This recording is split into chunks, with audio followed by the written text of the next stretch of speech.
जैकी, अम्मी देखिए तो कितना खूबसूरत है, बिल्कुल सफेद है, इसे हम रख लेते हैं। मैंने कहा अब्दुल्ला, तुम इसे लेकर क्यों आए हो, इसे हम रखेंगे कहाँ। उम्मी, इसे प्यास लग रही है, इसे थोड़ा सा पानी पिला दी। ये कहता हुआ अब्दुल्ला अंदर गया और एक पुराने बर्तन में पानी लाकर इसके आगे रख दिया। इसने पानी ऐसे पीना शुरू कर दिया जैसे कई दिनों का प्यासा हो। जब वो पानी पी चुका तो अब्दुल्ला ने डबल रोटी लाकर उसे दे दी, जो उसने जल्दी जल्दी खा ली। वो मुसलसल अब्दुल्ला को देखे जा रहा था और साथ ही पुतली सी लंबी दाम हिला रहा था। वाकई वो अच्छी नस्ल का सफ़ेद रंग का पनिला था। हमारे पास इसे रखने के लिए मुनासिब जगह नहीं थी, मगर अब्दुल्ला की जिद को देखते हुए मैंने इसे गेट के बाहर बने चबूतरे पर रहने के लिए जगह बना दी, जहां अब्दुल्ला इसे वक्त पर खाना और पानी दे देता और वो वहां बैठा रहता। इस तरह चंद महीनों में वो बड़ा हो गया और पुलिस से एक खूबसूरत मोटा ताज़ा कुत्ता बन गया। अब्दुल्ला ने इसका नाम जैकी रखा था। जैकी खामोशी से चबूतरे पर बैठा रहता। गली में किसी भी पैदल असवार गुजरने वाले को उसने कभी कुछ नहीं कहा। हाँ, रात में कभी कभार वो किसी आवारा कुत्ते या जानवर को देख लेता तो भौंकना शुरू कर देता। आम तौर पर वो घर से बाहर दरवाजे के पास लगे पौधों के नीचे आराम करता रहता।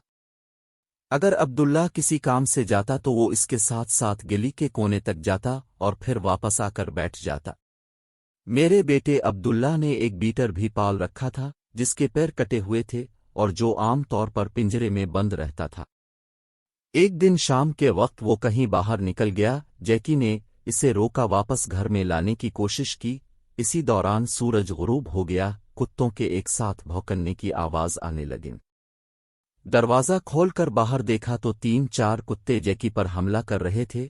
जैकी का अंदाज ऐसा था जैसे किसी चीज की हिफाजत कर रहा हो। अब्दुल्ला ने कुत्तों को भगाया और जैकी के जख्मों पर मरहम लगाने लगा तो देखा कि इसने बीटर को अपने नीचे छुपा रखा है। अगली सुबह जानवरों के डॉक्टर से दवा ली और इंजेक्शन लगवाया।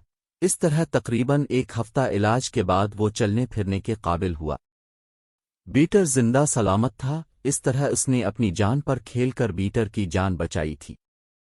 गर्मी का मौसम था। हमारे पड़ोसी के घर से पानी बहकर गली में आ गया। जैकी ने जब पानी देखा तो जाकर इसमें बैठ गया। बाद में जब पानी सूख गया तो उसने गीली जगह खोदकर एक गड़ा बनाया और इसमें बैठ गया। थोड़ी देर बाद जब पड़ोसन ने दरवाज़ा खोला तो देखा जैकी मज़े से गड़े में सो रहा है।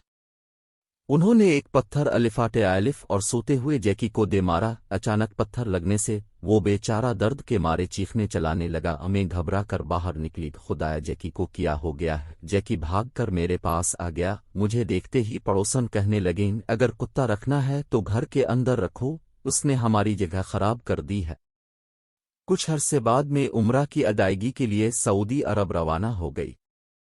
पाकिस्तान वापस आने पर अपने दरवाजे के सामने जब मैं गाड़ी से आतर तो पड़ोसन ने न सिर्फ मेरे गले में फूलों का खूबसूरत हार डाला और आगे बढ़कर मेरे हाथों के बोसे लेने लगी। इनकी आंखों में तैरते आंसू देखकर मैं हैरत में पड़ गई।